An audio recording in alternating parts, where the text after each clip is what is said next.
The subcommittee will come to order. Without objection, the chair is authorized to declare a recess at any time. We welcome everyone to today's hearing on revisiting the implications of the FACE Act. Without objection, Ms. Lee Carter and Mr. Biggs from Arizona will be permitted to participate in today's hearing for the purpose of questioning the witness if a member yields her time for that purpose. And I would just like to add that I would welcome Ms. Lee Carter.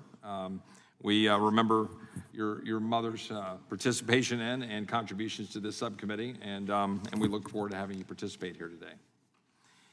I'll now recognize myself for an opening statement. The reason that statues of Lady Justice show her wearing a blindfold is because it is not supposed to matter who is being judged, what they believe, or who they voted for. The rule of law demands an equal application of the law, without fear or favor. That's why we're here today. The FACE Act is a federal law originally designed to equally protect access to abortion clinics, pregnancy resource centers, and places of worship by prohibiting threats of force, obstruction, and property damage. Unfortunately, over the past 4 years, the Biden-Harris administration has weaponized this act, disproportionately targeting pro-life Americans for FACE Act violations while simultaneously failing to protect pregnancy resource facilities despite being the target of growing violence. On May 2nd, 2022, a draft copy of the Supreme Court's decision in Dobbs was leaked to the press and gave rise to widespread attacks on nearly 100 pro-life facilities and 300 Catholic churches, which were vandalized, damaged, and even firebombed. Only in the aftermath of the leak did the DOJ begin to more aggressively pursue FACE charges, yet these prosecutions did not address these significant increases in violence, but rather the largely peaceful pro-life demonstrations at abortion clinics. Since the start of the Biden-Harris administration until May 2024, the DOJ had brought a total of 24 FACE Act cases against 55 defendants, with only 2 of these cases concerning attacks on pregnancy resource centers. To this day, FACE Act has never been used in defense of a church since it was passed in 1994. And when the DOJ does prosecute pro-abortion activists, the vigor with which they pursued and penalized these individuals pales in comparison to the penalties faced by pro-life advocates. Take, for example, one of our witnesses here today, Paul Vaughn, who was prosecuted for praying outside of an abortion clinic. Vaughn was arrested when an FBI SWAT team raided his home at gunpoint early in the morning in front of his wife and 11 children, later sentencing him to 6 months of home confinement and 3 years of probation. Another FACE Act defendant, Lauren Handy, was sentenced to 57 months in prison for her role in protesting late-term abortion within our nation's capital. And I would note, this happens to be an individual that I don't always align with philosophically. In another grotesque prosecution, the weaponized Biden-Harris Justice Department recently sentenced a 75-year-old grandmother, Paulette Harlow, to a 24-month federal prison sentence. And again, in the case of Eva Idle, an 89-year-old, I repeat, 89-year-old death camp survivor who is awaiting federal sentencing for her peaceful advocacy for praying for the unborn at abortion clinics, where prison time could be a potential death sentence given her age. And she is a survivor of concentration camps and abuse in Europe. And still you don't see the weaponized Biden-Harris Justice Department pursuing anti-life activists who vandalize pro-life clinics with the same vigor. One day after the Dobbs leak, a pregnancy resource center near the University of Texas campus was vandalized with pro-abortion slogans, banners were torn down, and memorial bricks were dug up from the sidewalk, all while activists chanted, "My body, my choice." No arrests were made. Similarly, a pregnancy resource center in Houston was vandalized with "Abortion for All" written on the front of the clinic, locks gluing the entrance shut, causing $10,000 in damage. No arrests were made. But it doesn't stop with the FACE Act either. This law is just one tool that the Biden-Harris DOJ has issued in its years-long crusade against political dissenters. The DOJ's Civil Rights Division has chosen to undermine election integrity laws, suing states like Virginia for taking steps to ensure election integrity. The DOJ targeted Ethan Heim after he revealed that his employer, the Texas Children's Hospital, was performing illegal transgender medical interventions on minors. The DOJ's Civil Rights Division opened pattern or practice investigation into local police departments in search of patterns of misconduct during the height of the defund the police movement. They advised colleges on how to get around SCOTUS's ruling on affirmative action, ensuring race remains a key factor for admissions. The Biden-Harris DOJ would rather focus its time and resources on these efforts as well as going after pro-life grandmothers, sentencing them to years of federal prison for, at best, a trespassing charge instead of targeting actual criminals. The Civil Rights Division has been used as a tool against the civil rights of the American people, undermining their freedom and liberties. While we expect the incoming administration to end this horrific practice of the DOJ, that is not good enough. The American people deserve to know that their rights will not be violated regardless of which administration is in power.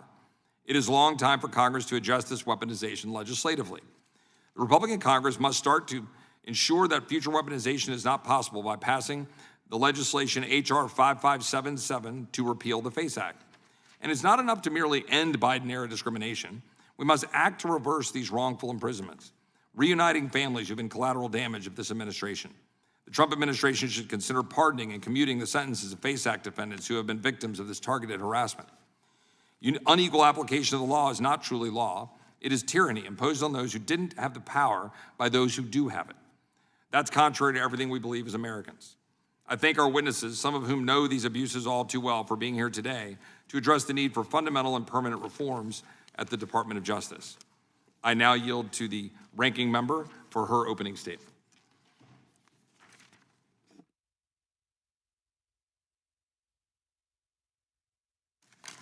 Thank you, Mr. Chairman, and thank you to our witnesses for joining us. So we're here today according to this hearing's title, Revisiting the Implications of the FACE Act, Part 2.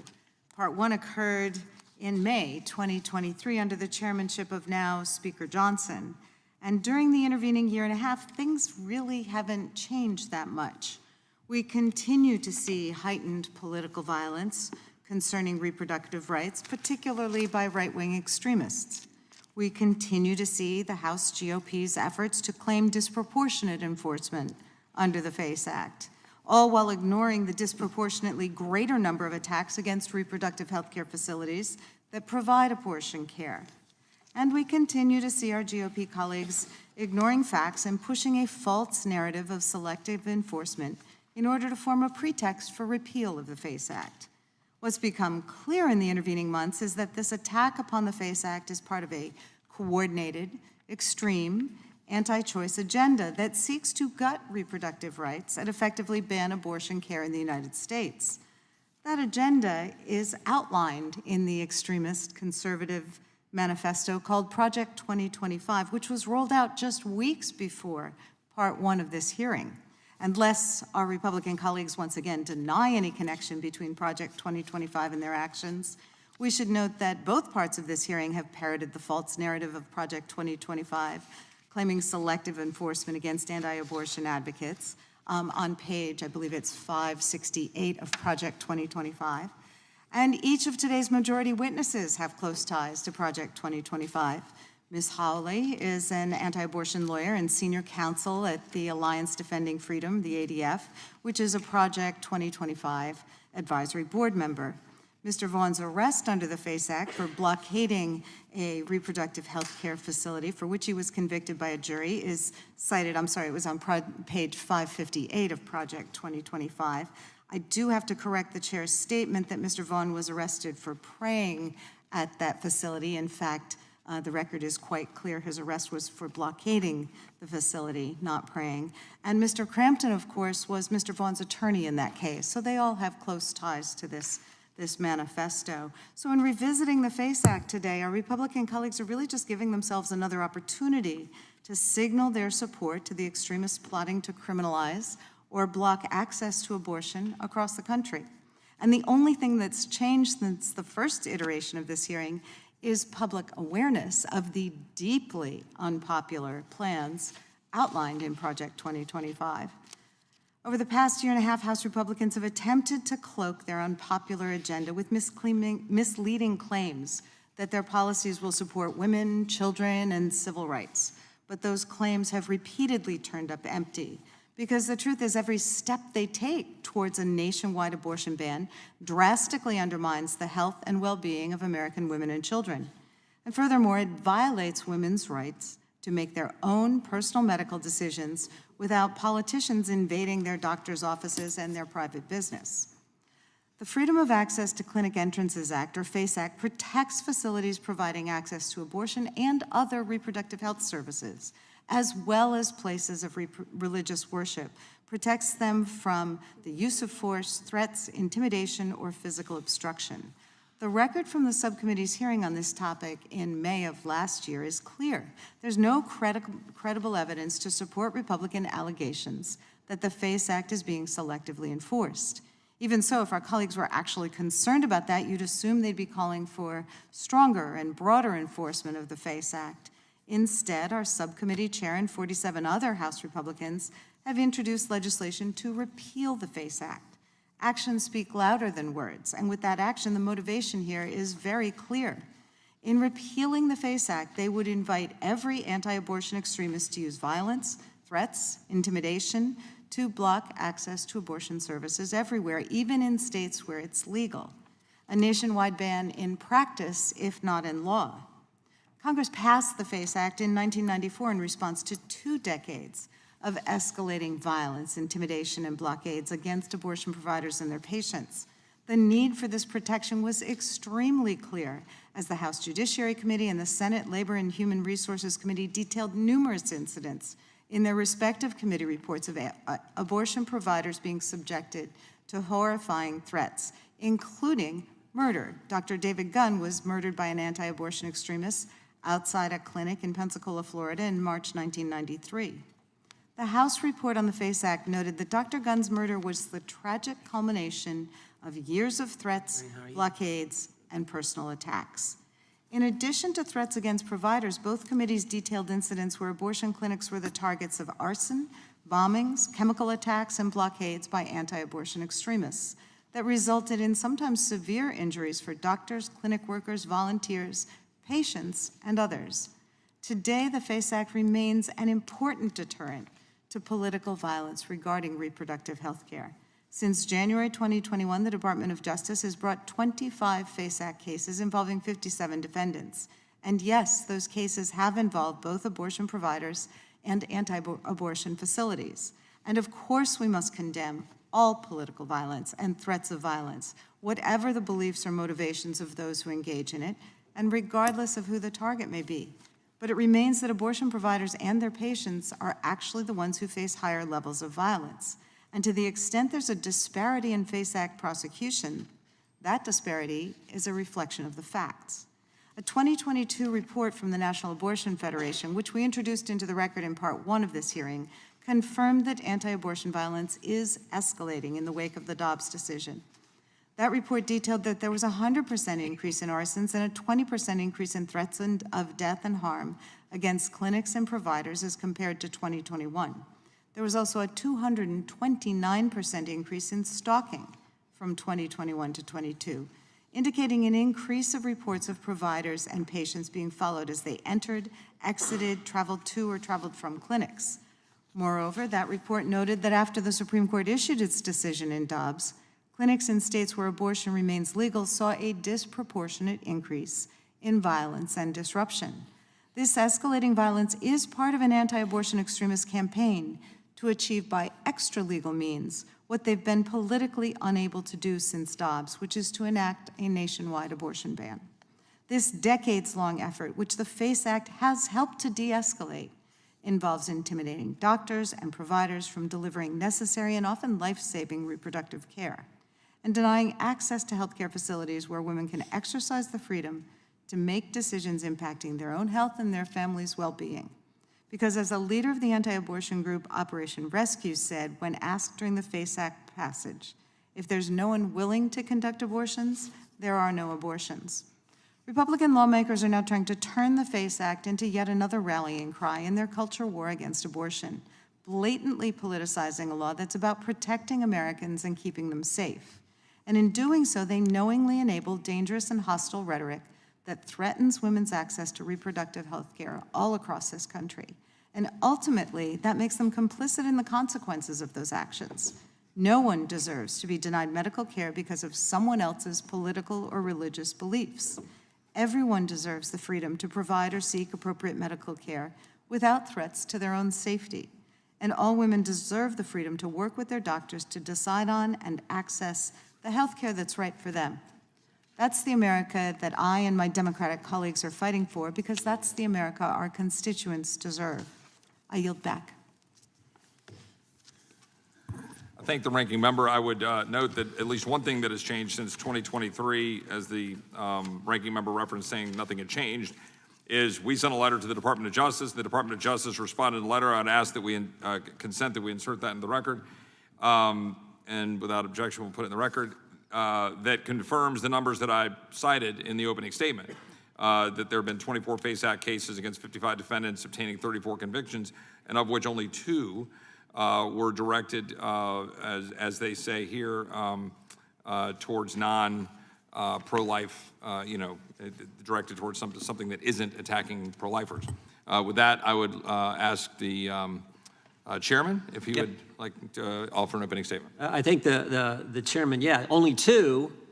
And what we forgot, what the ranking member didn't mention, is in the aftermath of the Dobbs leak and the Dobbs decision that spring and summer, 103 churches and crisis pregnancy centers were attacked. She used the term extremist for the pro-life people. Look, we're against all violence. I agree with that statement. But that was not in any way an accurate picture of what took place in that summer and, frankly, the disparity in who's prosecuted under the FACE Act. Here's the bottom line. Government has been weaponized against we the people. September 23rd, 2022, Mark Houck at home in Pennsylvania. 10 unmarked cars pull up to his house at 6:30 a.m. and arrest him in front of his wife and 7 kids. What'd they arrest him for? Praying in front of an abortion clinic and protecting his son from some crazy person screaming swear words in his child's face. In fact, he was prosecuted, went to court, and the jury of his peers found him not guilty. 12 days after he's arrested, our witness, Mr. Vaughn, at home in Pennsylvania and arrested in front of his wife and 11 children. And what was he doing? Exactly what the chairman said, praying and singing hymns outside of an abortion clinic. Just came and got him. March 5th, 2024, in Mr. Big State, Penny McCarthy, 66-year-old grandmother, in her driveway, U.S. Marshals pull up, guns drawn, and arrest her. They said she violated parole, a parole violation for a nonviolent offense from 25 years earlier. And they show up with guns drawn and arrest this lady. She said, I think you got the wrong person. And guess what? She was right. They had the wrong person. And of course, we had a hearing on this right here in this room. Brian Malinowski, top official, highest paid official in the municipal government in Little Rock, Arkansas. Gun hobbyist, sold 6 guns, and the ATF said, you're a felon because you sold 6 guns without a license. And they show up, again, 10 cars, show up at 6:01 a.m., First thing you see, because we got the video, the first thing they do is walk up and put tape on the doorbell cam. 53 seconds after they put tape on the doorbell cam, Brian Malinowski is shot and later dies. And they weren't even, this wasn't even an arrest warrant, this was a search warrant. They've been surveilling this guy for 2 weeks. They were going to go the week before, but found out he wasn't home, so they waited for him to be home. You can't make any sense of what they did. Government has certainly been weaponized against we the people. And of course, last week, what did we find out last week? 2 Inspector General reports came out last week. The first one said, when Chris Wray first started at the FBI, they spied on Capitol Hill staffers. And here's the amazing thing. One of the guys they spied on is the guy who's going to replace Chris Wray. They spied on Kash Patel. Got the email, who you're emailing to, emails coming into you, phone calls. Did that to, and it was Democrats too. Democrats should be just as outraged. They were spying on Republican and Democrat staffers.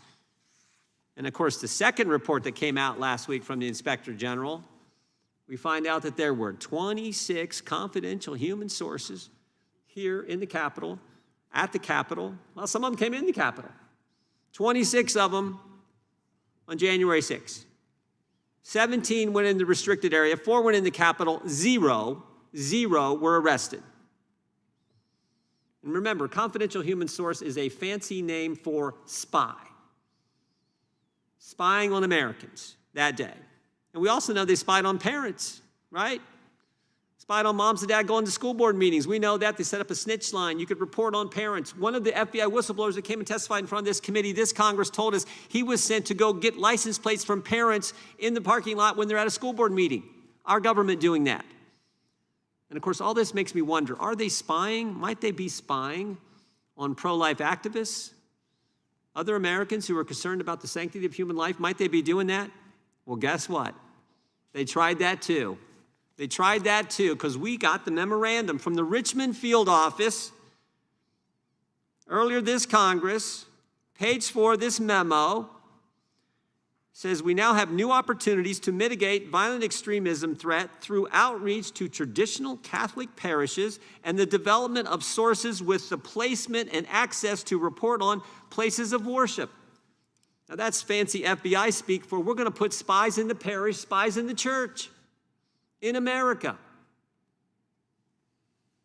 And all this stuff happened. So thank the good Lord, we had a change in this administration back on November 5th. I want to thank the chairman for his tireless work on advocating for the sanctity of life and looking at this law. I want to thank Ms. Hawley, Mr. Vaughn, for what you've been through, both of you for coming and testifying, and Mr. Crampton for your good work at the Thomas More Society and for you being with us today. Protecting the sanctity of life is critically important, and just as important is the First Amendment. Your right to speak, your right to pray, all the rights we enjoy under the First Amendment. And that's why this committee, which is charged with protecting the Bill of Rights, the Constitution, and those important freedoms we have as Americans, is so darn important. I thank the chairman for all his good work and yield back. I thank the chairman. And now with that, I would recognize the ranking member of the full committee, Mr. Nadler, for his opening statement. Thank you, Mr. Chairman. Mr. Chairman, since the last time this subcommittee held a hearing on the Freedom of Access to Clinic Entrances Act, or the FACE Act, over a year ago, Judiciary Republicans have found zero credible or direct evidence that supports their specious claims regarding what they allege is the Department of Justice's uneven enforcement of the FACE Act. What has changed since then is that the subcommittee chairman, along with 47 of his fellow House Republicans, have once again said the quiet part aloud. They have introduced a bill to repeal the FACE Act altogether. That's right, anti-abortion extremists continue to use violence, threats, and disruption to curb access to abortion, so Republicans want to repeal the law that explicitly protects patients, providers, and facilities that provide reproductive health services from these ongoing threats. Republicans claim that prosecutors are selectively targeting anti-abortion protesters under the FACE Act and declining to prosecute threats against anti-abortion facilities. But there is zero evidence for their claims. To the contrary, it appears that DOJ is enforcing the law without regard to defendants' viewpoints. I fear, however, that once Republicans complete their takeover of the federal government next year, they will use these sham allegations as a pretext to put a bill revoking the FACE Act's important federal protections on President Trump's desk. This would represent a dangerous and unacceptable attack on public safety. The FACE Act was enacted because of a long documented history of violence specifically directed against abortion providers, their staff, and their patients. The American people need strong enforcement of the law even more now in the wake of continued and escalating violence, threats, and intimidation against women and their doctors post-Dobbs. According to the most recent report issued by the National Abortion Federation, anti-abortion extremists have intensified their efforts to block access to abortion facilities in those states that protect the right to obtain an abortion. Even by their own terms, FACE Act repeal is a nonsensical course of action. If House Republicans' supposed concern is uneven enforcement of the FACE Act, why wouldn't they simply call for the incoming Trump administration to prioritize cases involving protection of anti-abortion facilities, which are explicitly protected under the FACE Act? Instead, the chairman and his Republican colleagues have come up with a new, equally farcical pretext for attacking the FACE Act, namely that it is unconstitutional and should be eliminated altogether. While the Supreme Court has not weighed in on the constitutionality of the act, that is because, as far as I can tell, every federal circuit court of appeals that has considered the issue has upheld the FACE Act against challenges that the law violates the First Amendment's free speech guarantees, or exceeds Congress' authority under the Commerce Clause. House Republicans' manufactured narrative about the FACE Act, however, makes perfect sense if one recognizes that their ultimate goal is to ban abortion nationwide. House Republicans clearly feel more beholden than ever to the special interests of anti-abortion activists over the will of the American people, a majority of whom reject their extreme anti-abortion agenda. As we stand on the eve of the next Trump administration, today's hearing, the last for the Judiciary Committee in the 118th Congress, can only be interpreted as a message from House Republicans to these extreme anti-abortion activists. That message is, sit tight, because Republicans will use the 119th Congress to lay yet another brick in the groundwork for the Trump administration's plans to use complete Republican control of the federal government to block women from obtaining the reproductive health care they need, all while inching towards enacting a total nationwide ban on abortion. House Democrats will not stay silent in the face of this onslaught. We will do everything within our power to protect the right to an abortion and to resist Republican efforts to enact a nationwide abortion ban. I yield back. Without objection, all other opening statements will be included in the record. We will now introduce today's witnesses. Mr. Paul Vaughn. Mr. Vaughn is a pro-life advocate and the president of Personhood Tennessee, an organization dedicated to the advancement of the recognition and protection of life from conception to natural death. He was prosecuted under the FACE Act by the Biden Department of Justice for praying and signing hymns outside an abortion clinic. Mrs. Erin Hawley. Mrs. Hawley serves as senior counsel and vice president of the Center for Life and Regulatory Practice at the Alliance Defending Freedom. Prior to joining ADF, she specialized in appellate law in private practice and has litigated extensively before various federal appellate courts and the United States Supreme Court.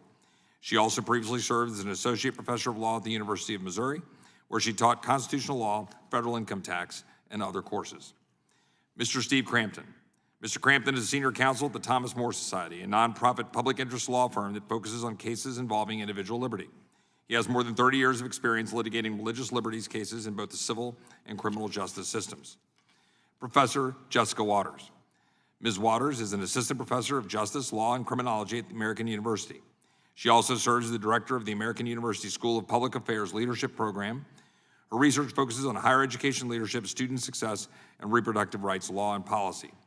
We thank our witnesses for appearing today, and we'll begin by swearing you in. Would you please rise and raise your right hand?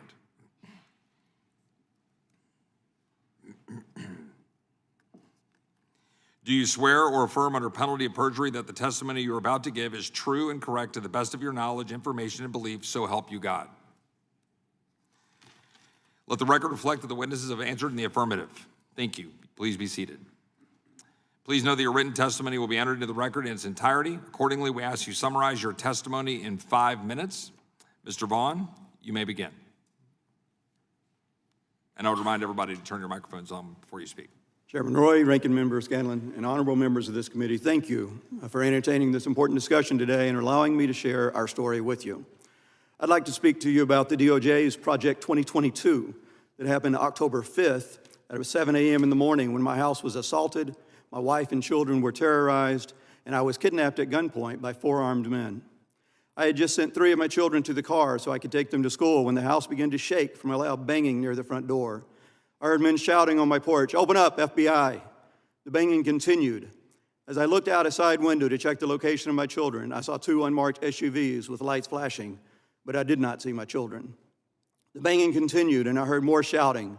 I opened the curtains on the front door to find 3 men with guns trained on the door. I asked who they were looking for, and they replied, "We're here for you." They did not identify me or provide identification for themselves. As I believed there was an imminent threat to the safety of my wife and 7 children who were home that day, I determined to surrender myself to them, hoping that they were legitimate law enforcement. I opened the door and stepped out onto the porch, staring down the barrels of both a pistol and an automatic weapon pointed at my head. As I did, I asked what authority they were operating under and if they had any identification. I later learned at the same time 3 of my children, ages 12, 14, and 18, were being detained in the side yard on the edge of the woods by a 4th armed man. I was taken without the presentation of a warrant or identification when requested. Make no mistake, This was an armed conflict, and I was unarmed. Lethal force was abused and to abridge my God-given and constitutionally secured rights. At the moment of being placed in handcuffs, I became a slave to ideological tyrants, either the ones holding the weapons or the ones they obeyed. The event that brought this ill-fated drama to my front door took place 18 months prior, as has been noted. Pro-life Christians gathered at care from abortion clinics in Mount Juliet to attempt to save unborn children that were scheduled to die that morning. Of the couple hundred people who attended that day, 8 adults were in fact arrested for nonviolently sitting at abortion clinic doors. For doing a sit-in like many of you have seen right here in your own buildings, Antifa and BLM and Hamas. I wonder how many of those have faced 10 years of prison for those activities. But the fact remains that I did not do any of these things. I did nothing that was outside constitutionally protected free speech and religious freedom. I did nothing that day that I've not done many times since FACE was passed in 1994.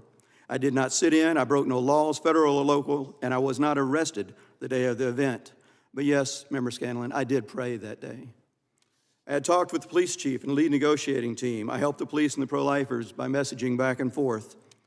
The police spokesperson complimented us on the peacefulness nature of the event on the evening news. The lead negotiator testified for us in our federal trial. There's a lot of talk about violence around the issue of abortion. Of course, all people of honor and character denounce acts of violence on either side of this issue. But the narrative has been projected against the pro-life people and fails to take into account at least 3 other aspects of violence around this issue. There is violence committed against every unborn child in every abortion. There's violence committed by aggravated fathers or other family members of aborted children. And there's violence being done to pro-lifers by our own government.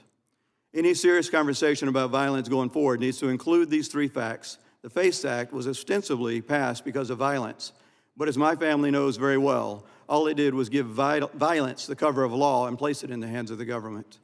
The phrase, the process is the punishment, and the weaponization of the FACE Act are not just words in our household. We are living the reality of those words. Since my arrest, I've been restricted to the Middle District of Tennessee for over 2 years under control and supervision of the federal government. My family spent 20 months of having a potential decade in prison hanging over their lead provider's head, my head. We endured long, stressful days of the actual trial, enduring lies and half-truths for the sake of government winning a case with no regards to actually seeking justice. The process is entailed government agents invading and inspecting our home, calling my home to make sure I'm obeying the rules. It involved giving up my rights as a U.S. citizen in spite of the novel use of the 1800 conspiracies laws. The appeal court refused to stay the order pending the appeal to find out if this was a legal right or application of the law. All this process is a punishment, and I was the one that did not get jail time. There are those who are in jail today while we are discussing this abuse, some of them for over a year at this point. With the overturning of Roe and the long train of abuses, the unequal application of the FACE Act, there is no legitimate reason for it to remain on the books. It is a tool whose sole purpose is to stifle free speech and abuse the rights of Christian conservatives. There is nothing that the FACE Act does that is not already accomplished by state laws across the land. If abortion is returned to the states, so should the laws governing it. Thank you, Mr. Vaughn.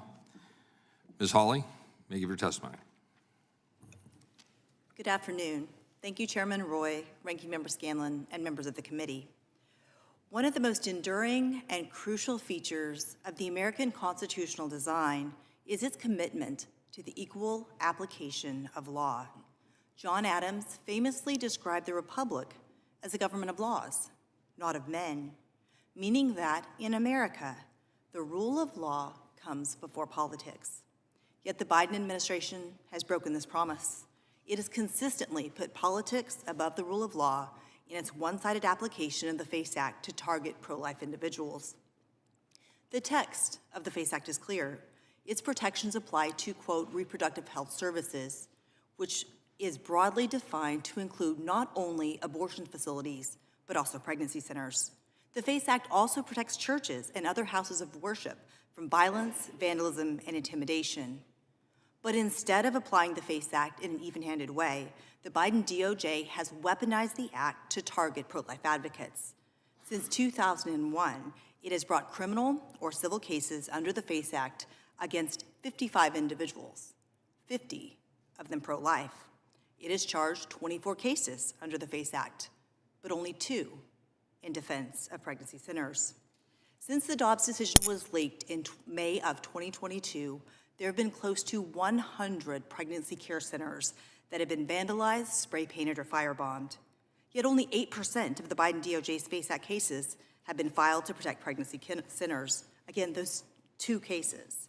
As for churches, again expressly protected by the FACE Act, the Family Research Council has identified 436 instances of threats or violence in 2023 alone. Shockingly, the Biden Department of Justice has failed to initiate a single FACE Act prosecution to protect a house of worship. Take just a few examples of the violence confronting pro-life organizations. On June 7th, 2022, Compass Care's office in Buffalo, New York was firebombed and tagged with spray paint reading, "Jane was here." 3 days later, on June 10th, the Gresham Pregnancy Resource Center in Oregon was set on fire. And on June 25th, Life Choices in Longmont, Colorado was firebombed and spray painted with the message, "If abortions aren't safe, neither are you." Not only has the Biden Justice Department demonstrated bias in its refusal to prosecute violence against pro-life organizations, but for the first time in the FACE Act's history, the Biden DOJ has used the FACE Act as a hook to tack on an additional conspiracy against rights felony charge. This charge comes with a potential 10-year prison sentence, even for nonviolent civil disobedience, showing how the Biden DOJ has upped the ante, placing pro-life Americans in as much jeopardy as possible. Take Eva Idle, an 89-year-old survivor of a Soviet concentration camp who sat in front of the entrance to an abortion clinic in a wheelchair. Because the Biden DOJ tacked on a conspiracy charge, Eva could face a sentence up to 11 years in federal prison, along with hundreds of thousands of dollars in federal fines, all for singing and praying from her wheelchair. The Biden DOJ's one-sided use of the FACE Act raises serious concerns about viewpoint-based selective enforcement. While the executive branch does have discretion to decide whether to prosecute a case, it cannot selectively enforce the law in a way that violates the Constitution. As the federal courts have said, this is antithetical to a free society. The Biden DOJ has consistently declined to enforce the FACE Act against individuals attacking pregnancy centers and churches, while vigorously enforcing it against pro-life advocates. That's the definition of selective enforcement. To make matters worse, the FACE Act is a questionable exercise of Congress's Commerce Clause authority. The federal government is one of limited enumerated powers. Thus, in United States v. Lopez and United States v. Morrison, the Supreme Court struck down 2 criminal statutes because they had nothing to do with commerce. These cases rejected the argument that Congress may regulate crime so long as it has an aggregate effect on an economic activity. That would obliterate the distinction between what is national and what is local. To be clear, there's never any excuse for violence in expressing one's viewpoint. Repealing the FACE Act would not mean that criminal conduct could occur with impunity or without legal consequence. Every state has laws that regulate trespass, assault, disorderly conduct, unlawful assembly, and the like. In sum, the FACE Act has been weaponized to target pro-life activity while leaving pregnancy centers and churches largely unprotected. This is not the even-handed application of the law the American people deserve. Thank you, Ms. Hawley. Mr. Crampton, you may provide your testimony.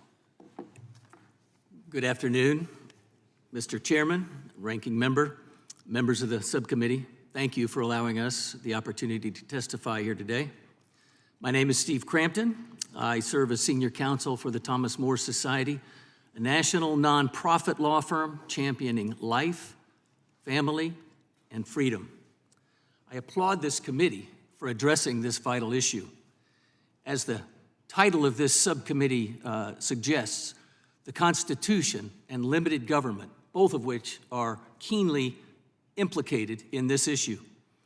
FACE should be repealed, as Ms. Hawley just said, for one, because it's an unconstitutional law, and second, because it's an unnecessary federal overreach into a matter traditionally and best left to the states. I also urge this committee, however, to take action regarding the use and abuse of the Ku Klux Klan Conspiracy Against Rights statute, passed in 1870, which has, for the first time in our nation's history, been pressed into service for use against these peaceful FACE protesters. People like Mr. Vaughn and the others, many of whom, as has been mentioned, are already in jail today, face that penalty that goes up from 6 months for a first offense nonviolent face violation to 10 years in the federal penitentiary. This is an outrage, and it should not be permitted. Historically, FACE was always about one thing: abortion. The legislative history, the drafts of the early bill make this quite clear, as does the use and abuse of the FACE Act throughout its 30 years history. Moreover, FACE purports to prohibit intimidation of people on the basis of their views on abortion, whichever side they might take. But the weaponized Department of Justice and its Gestapo-like FBI are using FACE itself to intimidate and silence peaceful pro-life advocates. It is the government, not the peaceful advocates like Paul Vaughn, who are doing the intimidating here. Furthermore, since the historic Dobbs decision, June 2022, reversing Roe, there's no longer any pretense of abortion being a federal right. Because the reason for the law has ceased to exist, FACE itself should cease to exist. It should be repealed. But instead of the DOJ lessening its use of the FACE Act after Dobbs, what the Biden administration has done is increase dramatically, perhaps 100-fold, its application. Only after Dobbs was decided did they begin rounding up pro-lifers all around the country for incidents that had occurred years before Dobbs was even decided, and they've thrown the proverbial book at them. Many of these peaceful pro-lifers will spend Christmas next week away from their families, behind bars in the federal penitentiary, simply because they peacefully sought to interpose on behalf of helpless babies facing a most horrific and violent dismembering and death by abortion.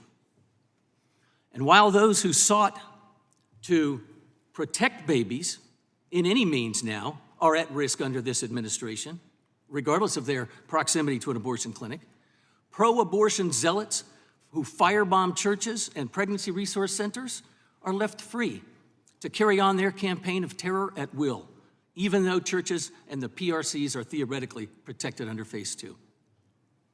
Moreover, FACE was carefully crafted from its inception to criminalize only one side of the abortion debate, namely the pro-life side. This viewpoint bias in FACE is seen all too clearly when contrasting the cases of two of our clients, Mark Houck, who was already mentioned here, and Mark Crosby. This subcommittee heard from Mark Houck, how he was arrested at gunpoint in front of his wife and children, ended up facing several years in the federal penitentiary for 2 violations were charged to FACE. Thankfully, he won at trial, but only after going through the entire process.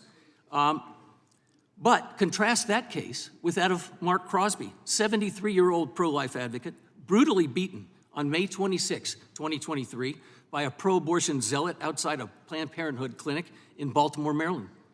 Although Mr. Crosby offers counseling on so-called reproductive health services, should otherwise qualify for protection under FACE, guess what? His assailant is free from any FACE prosecution because they carefully defined what constitutes a reproductive health service and the counseling protected thereunder to be connected only to a facility. Because Mr. Crosby is on the sidewalk, he got no protection. What we have here is an out-of-control Department of Justice. The rule of law mentioned by Ms. Hawley has suffered, and it may prove to be a mortal wound. This 2-tiered system of justice must end. Thank you. I look forward to your questions. Thank you, Mr. Crampton. Professor Waters, you may offer your testimony. Chairman Roy, Ranking Member Scanlon, and members of the subcommittee, thank you for inviting me to testify today. We are here to discuss the Freedom of Access to Clinic Entrances Act, otherwise known as FACE. The specific provisions of FACE are detailed in my written testimony, but in brief, FACE created criminal penalties and civil remedies against specific types of conduct, not speech. That conduct includes the use of violence or threats of violence directed at people providing or obtaining reproductive health services or seeking to exercise their First Amendment religious rights at houses of worship. It prohibits physically obstructing the entrances to facilities that provide those services, and it prohibits damaging those facilities, Importantly, only if these acts were undertaken in order to injure, intimidate, or interfere with someone seeking to obtain or provide the before-listed services. I want to make 3 brief points about the impetus for FACE and why Congress found it necessary to implement a federal remedy. First, as I detailed in my written testimony, there was clear evidence of escalating violence against reproductive health clinics and providers. As was summarized in the House Judiciary report on FACE, between 1977 to April 1993, so right before FACE was enacted, there were more than 1,000 acts of violence against providers of reproductive health services in the United States. And these acts were serious ones. They included 36 bombings, 81 arsons, 131 death threats, 84 assaults, 2 kidnappings, 327 clinic invasions, 1 murder, and over 6,000 clinic blockades and other disruptions.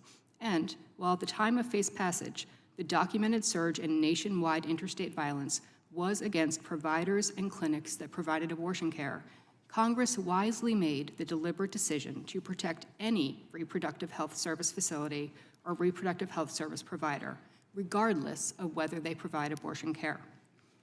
My second point is that FACE was needed because existing state laws and remedies were demonstrably inadequate to protect providers and patients. The June 1993 Senate Committee report on FACE made clear findings on this point, noting several reasons why state remedies were inadequate. First, the patchwork of state laws made it impossible to address unlawful conduct that spanned across state lines. State penalties were often insignificant, thus not providing a deterrent effect. States weren't resourced to respond to the numerous blockades and were, as the Senate report on FACE stated, quote, frequently overwhelmed by the sheer number of blockades. And 4, unfortunately, some state law enforcement entities and officers were simply unwilling to enforce state laws against people attempting to, in their view, stop abortions. My third point is that there is a sound constitutional basis for FACE. Congress relied on both the Commerce Clause of the Constitution as well as Section 5 of the 14th Amendment and developed an extensive record in support of both. In support of Commerce Clause authority, the record showed that reproductive health providers are involved in interstate commerce, both directly and indirectly, by things like purchasing medical supplies and equipment across state lines, that their patients engage in interstate commerce by traveling from one state to another to obtain services, that clinic employees travel across state lines to work, and that the conduct that FACE addressed directly negatively affects interstate commerce by, for example, forcing clinics to cease operating. Indeed, every U.S. Circuit Court that has considered the issue has found that the FACE Act is a constitutional exercise of Congress's authority under the Commerce Clause. I note these 3 points because they hold true today and speak to the need for continued enforcement of FACE. The statistics for 2022 show an increase in major incidents like arson, burglaries, death threats, and clinic invasions. There was also a sharp increase in violence and disruption in states that are protective of abortion rights. It is plain that many of us differ on questions of the legality and morality of abortion. I'm under no illusions about that as I sit here.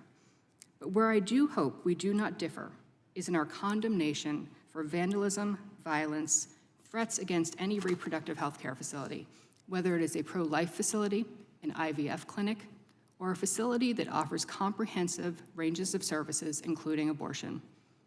People should be able to seek medical care, and medical professionals should be able to go to work and provide it without fear of assault, invasions, blockades, or murder. And this is an issue that warrants a federal remedy. Thank you. Thank you, Professor Waters. We will now proceed under the 5-minute rule with questions, and I recognize myself for 5 minutes of questioning. Mr. Crampton, I take it you represent Mr. Vaughn. I've had occasion to look at the Sixth Circuit's opinion, or a panel's opinion there from November 24. Hang on one second. There we go.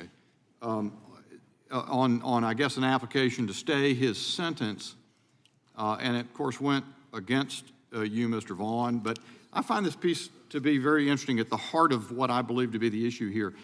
It says that you presented a study by the Crime Prevention Research Center which identified 135 attacks on pro-life churches and pregnancy resource centers compared to only 6 attacks on abortion clinics. since the date of Dobbs, and that Mr. Vaughn's argument to the court was that under the FACE Act, the Department of Justice has prosecuted only 2 people under the FACE Act for attacking pregnancy resource centers, while prosecuting 26 pro-life activists under the same statute. And here's where it gets very interesting, having just read this. It says, but most of the incidents in the CPRC study appear to allege vandalism in potential violation of one subsection of the FACE Act, rather than obstruction in violation of another subsection, which is what Vaughn was prosecuted for.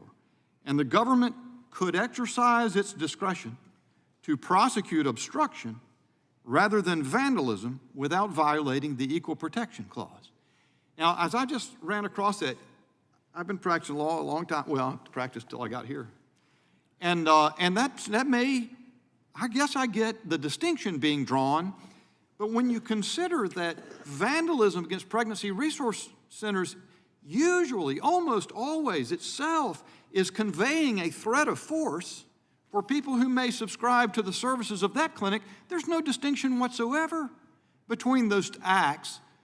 And for the Department of Justice to exercise discretion to prosecute one and not the other, based apparently on the ideology of the person who's engaged in those acts, I can't think of anything that seems to be more of an example of selective prosecution the Constitution would not abide. So that's a stunning. What about that, Mr. Crampton? Do I have that wrong?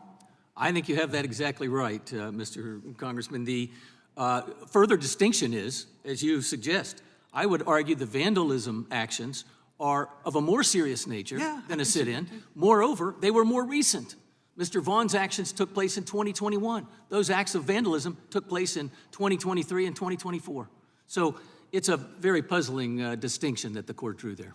To Professor Waters' point, I do not disagree that we don't want people engaged in violence around abortion clinics or pregnancy resource centers. It should be condemned and it should be punished appropriately. But I just wonder, Professor Waters, when you see these things where SWAT teams are going out to the homes of people because they've engaged in a nonviolent act of what I understand alleged here is a conspiracy to block access for an hour that denied one patient and one employee access. It just seems to me troubling that you got guns drawn and pointed at a man's head and his children arrested in the side yard or stopped in the side. Doesn't that seem, I mean, we're in an environment where we're always talking about police officers should de-escalate in the context of, what justifies that, Professor Waters? Does that disturb you? Thank you for the question. So, I will say as a human, listening to Mr. Vaughn speak, it sounds like that was a terrifying day, and I'm not going to dispute his experience of that. I do not work for the DOJ. I am not involved in prosecutions brought by the DOJ. And I'm not trying to make you assign responsibility. I'm just asking that. for a simple, are there things we can agree on? And it seems to me that, and I'll just leave it at this, Professor Waters, it just seems, because I think it's a very simple thing. I don't understand, and we've seen it in so many ways. It is the fundamental part of this weaponization, and I was going to yield all my time to Mr. Biggs, but I got carried away. The American people see these incidents when they seem to be made for CNN, when people of certain political persuasions or ideas are targeted, and the SWAT team goes out and raids them in their homes, and it's totally disproportionate. That must stop. And I'll guarantee you it is going to stop in the next administration. Got 15 seconds for you, Mr. Biggs. Thank you, Mr. Chairman. So for that reason, I won't even engage in a diatribe or ask questions, but I will ask that the May 5th, 1994 congressional record from the House, page 9409, Mr. DeLay's speech about this, the FACE Act passage, be admitted to the record. With my apologies and without objection, so ordered, and I now recognize the ranking member for 5 minutes of question. Oh, I'm taking your pardon. Who am I going to recognize? Oh, I see. Mr. Nadler is recognized. Thank you, Mr. Chairman. Mr. Vaughn says he wasn't acting violently, he was acting peacefully. Quote, sitting in abortion providers' doors, unquote. In other words, blocking access. In other words, violating the FACE Act, which is the Freedom of Access to Clinic Entrances Act. He was convicted of a crime by a jury of his peers because of that. He also said, or some of the witnesses said, abortion laws have been returned to the states, and so should enforcement. Abortion laws have been returned to the states, but enforcement in those states where abortion is still legal is a federal responsibility. Professor Waters, has any federal court post-Dobbs considered the question of whether the FACE Act is constitutional? And if so, what did the court hold?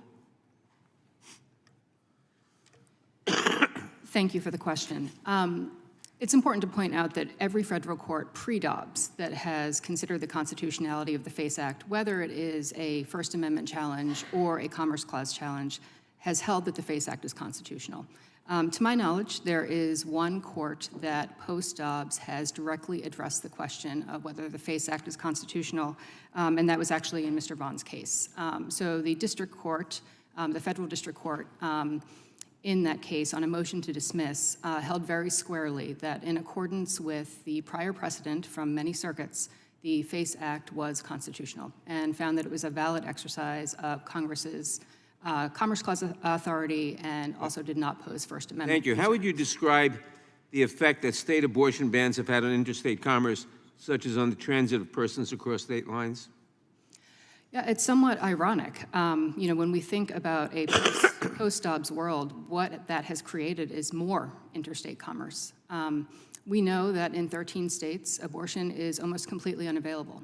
And we know that that means that a person, a woman who is seeking abortion care now needs to travel. We know that the rates of people traveling to receive abortion care have risen dramatically. 1 in 5 patients who seek abortion care now have to travel across state lines. That does not, what that does is increase expenses for that woman. She has to take more time off from work, she has to be away from her family, she has to pay the travel expenses that it takes to cross state lines, and that pushes pregnancies later, right? So the impact, ironically, in a post-Dobbs world is more impact on interstate commerce. Thank you. In 1993, during testimony before this committee, the field director of the anti-abortion group Operation Rescue, when asked whether the purpose of violent and threatening activity by some anti-abortion activists was to deny women access to abortion services, testified, and I quote, "We may not get laws changed or be able to change people's minds, but if there's no one willing to conduct abortions, there are no abortions. If there is no one willing to conduct abortions." Are you concerned that today's evident joint effort by congressional Republicans and anti-abortion extremists to repeal the FACE Act or to have it declared unconstitutional is another step in a campaign to intimidate abortion providers in states where the right to an abortion remains protected? I am concerned. I appreciate the statements of multiple members that they don't condone violence, and I'm sure that is true. Unfortunately, there are people out there who will engage in violent activity, and the statement you just read is a prime example of it. I do think that what we are operating in now is a climate of fear. Medical professionals fear liability. They fear being able to do their jobs up to existing standards of medical care. And without protections like those provided in FACE, they fear for their own safety and they fear going to work. So I do agree that we are in a climate of fear and uncertainty, and I think that is deliberate, and I think reversing the protections that we have will only add to that. In other words, repealing the FACE Act would add to violence. It is very possible that it would. Thank you. I yield back. Ranking Member. I just wanted to seek unanimous consent to enter the 2 opinions that were mentioned. The Tennessee District Court's order and memo opinion denying Mr. Vaughn and his co-defendants joint motion to dismiss, that's U.S. v. Gallagher, and the 2002 Sixth Circuit decision in Norton versus Ashcroft. Without objection. Thank you. And with that, I would recognize the gentleman from California, Mr. Kiley. Mrs. Hawley, I'm from California. Would it surprise you to learn that there are pregnancy centers in my region that have had to invest significantly in security measures because of the multiplicity of threats against them? It would not at all. And they've also been the subject of hostile legislation from our state legislature. One law was even struck down by the U.S. Supreme Court as a violation of the First Amendment. And of course, we've been talking about the ways in which the Biden administration has turned a blind eye to hostile and potentially even violent actions against these centers. So, gosh, they've been subject to attacks and to hostility at the state and federal level. There must be really nefarious things going on at these places. Could you tell us about some of what goes on there that might be sparking this outrage?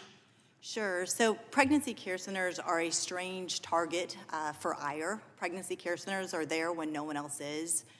We know from women who have had abortions that the majority of them say they would have chosen to parent or chosen differently if they would have had additional resources, either financial or familial support. Pregnancy care centers are there to provide that support when they can. They provide financial resources, they provide material resources like car seats and baby blankets, clothes, financial resources, food, housing, job training, resume training, as well as parenting classes. In 2022, they provided almost $360 million worth of goods and services to moms and families facing unexpected pregnancies. Again, a strange target. A very strange target. I mean, they're giving away diapers, they're giving away wipes, they're giving away baby formula. That's outrageous, isn't it, that they're just giving it away?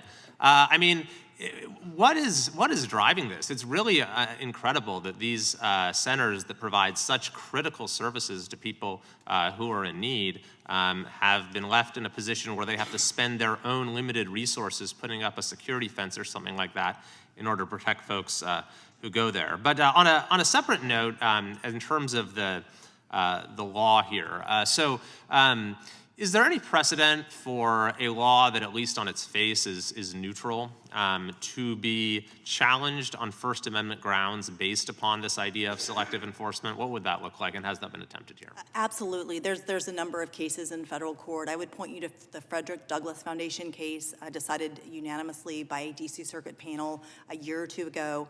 And in that case, there was a ordinance against writing on public streets here in the District of Columbia. And the court allowed that to go forward on the claim that it had been unequally enforced against pro-life advocates and other advocates. Very interesting. Perhaps something to look at. And thank you very much for your testimony. I'll yield the remainder of my time to my colleague from Arizona, Mr. Biggs. I thank the gentleman. Mrs. Hawley, have there been increases of attacks against pregnancy resource centers during the Biden administration? Absolutely. We've had almost 100 attacks since the Dobbs decision was leaked in May of 2022. Are you concerned that pro-abortion extremists will continue to attack pregnancy resource centers? I think that's a concern. We just heard from the gentleman from California about pregnancy care centers who are having to build security fences, hire security guards. That's something that is now commonplace for centers that provide resources to women. Thank you. Mr. Vaughn, would you characterize the events in Mount Juliet, Tennessee as violent? Absolutely not. Did you or anyone with you pose a physical threat to the people around you? Absolutely not. Was there anything you did or said that could cause someone to think their life was immediately in danger or harm? Absolutely not. So to be clear, you were not a threat to anyone around you? That's correct. But when the FBI came to serve your indictment, they raided your house and arrested you at gunpoint in front of your family. That is correct. And you know why they did that, right? It was to intimidate you. Sure. But it wasn't just to intimidate you and your family. It was to intimidate any other pro-life activist in this country. That is the disproportionality that has resulted from the disproportionate impact or the enforcement of the FACE Act. And so you were at the brunt of that. This regime is going to attack anyone that has disparate beliefs from them. That's why they've gone after Catholics. That's why they've spied on parents at school boards. It's a tactic they've employed for the last 4 years against conservatives of any stripe. Criminal and terrorist illegal aliens, let them in. Give them free housing and other benefits. Conservative pro-life Americans exercising their First Amendment rights, send the SWAT team to their house. That's clear political intimidation, and that's why the FACE Act has to be repealed, Mr. Chairman, I yield. Thank you, gentlemen. Thank the gentleman from Arizona. I thank the gentleman from California for yielding time to the gentleman from Arizona, unlike my good friend from North Carolina. Parting shot on the way out of the committee. But with that, I would yield 5 minutes to the gentlelady from Texas, Mrs. Escobar. Thank you, Mr. Chair. I'd like to thank the witnesses for their testimony before the committee today.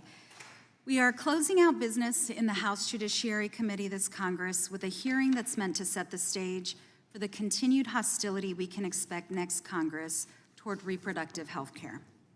Not content with undermining abortion access across the country since the fall of Roe, my colleagues across the aisle continue their attacks on the right to safely seek reproductive care in this country. Let's remember that the reason the FACE Act was enacted at all was in direct response to escalating violence by the anti-abortion movement on abortion patients, clinic employees, and providers.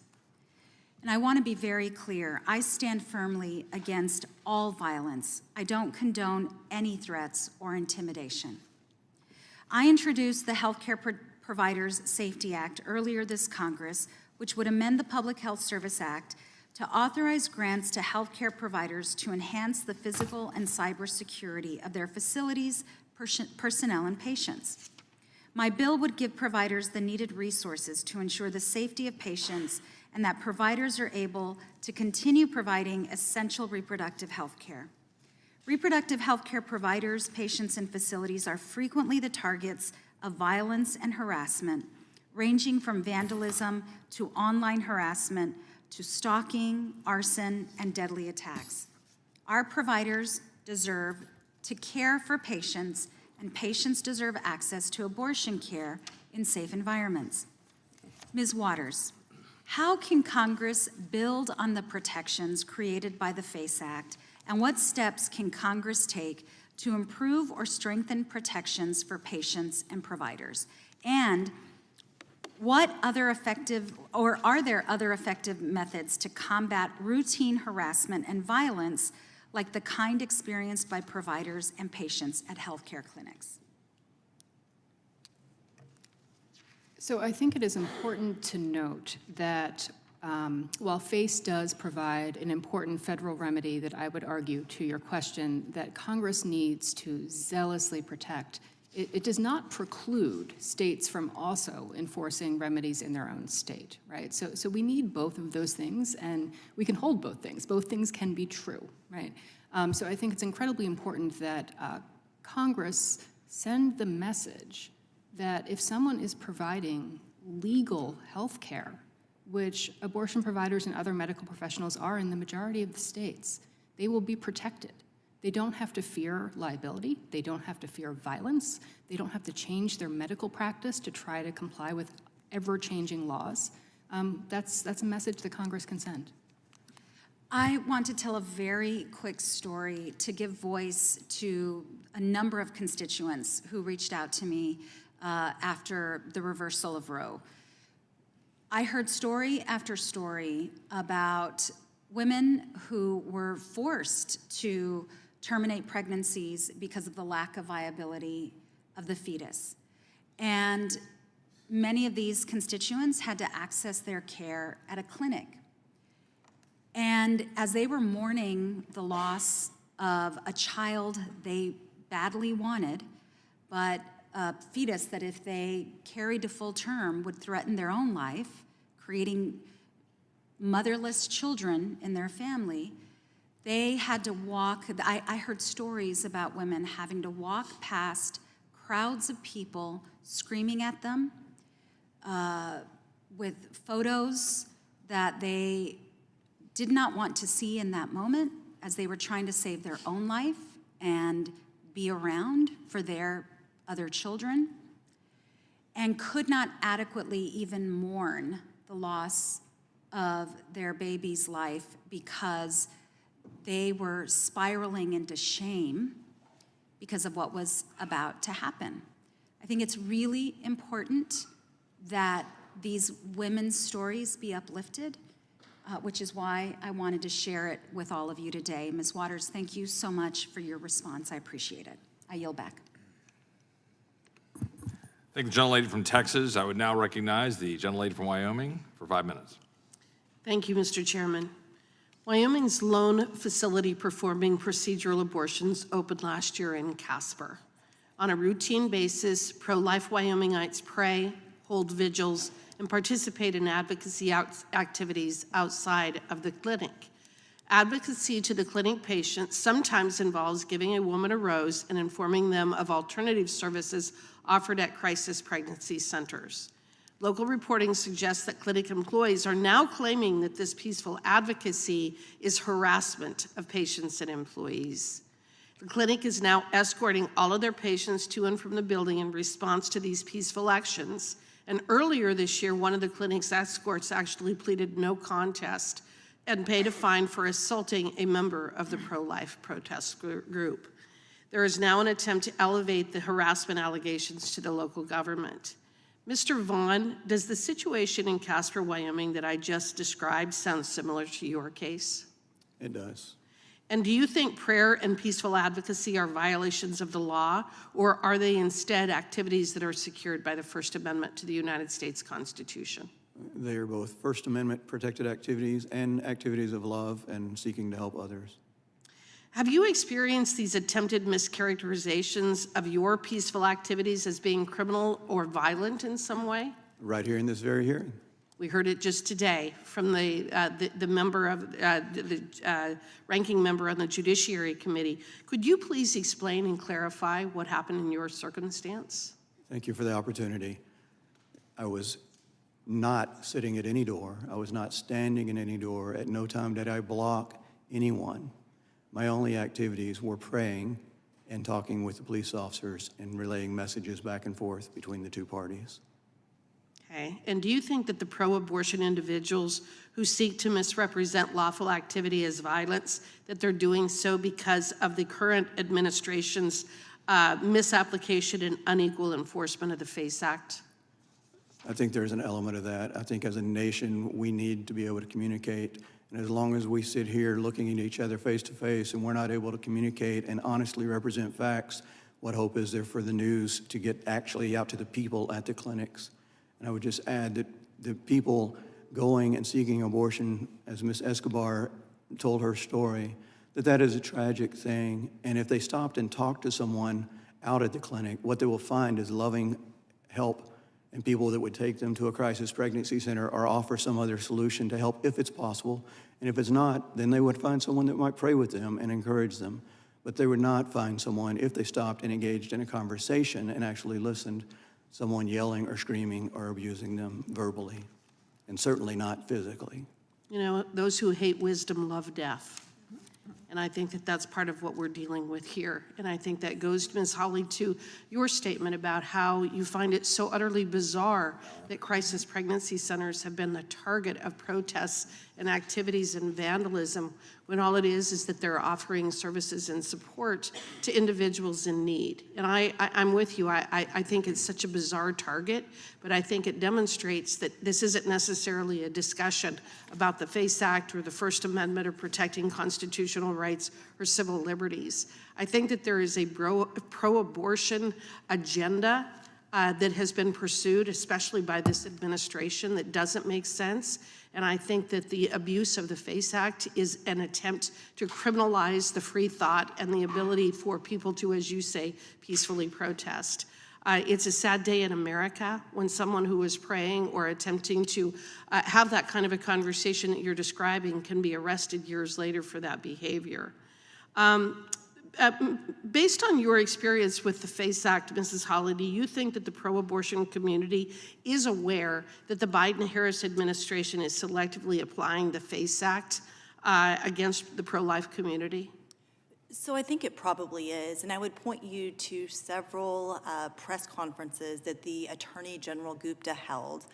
She announced just a short time after the Dobbs decision was released a reproductive task force, and noted that one of the goals of that reproductive task force during their daily meeting would be to seek out opportunities for FACE enforcement. And of course, that FACE enforcement would have been against pro-life individuals. Is praying outside an abortion facility or offering women information on alternative pathways and options for their pregnancy a violation of the FACE Act? It should not be, no. And to your knowledge, would that violate any federal law, what I just described? Not consistent with the First Amendment, no. The Biden administration makes it appear as if the FACE Act is merely a statute covering abortion facilities, but in reality, it also prohibits certain acts against places of religious worship. Isn't that correct? Absolutely. So has the current administration, Attorney General Garland or Assistant Attorney General Kristen Clark, prioritized protecting religious places of worship, especially in the wake of the anti-Semitic violence which has occurred in the wake of October 7th? And the gentlelady's time has expired, so you may answer the question, and then we'll move on.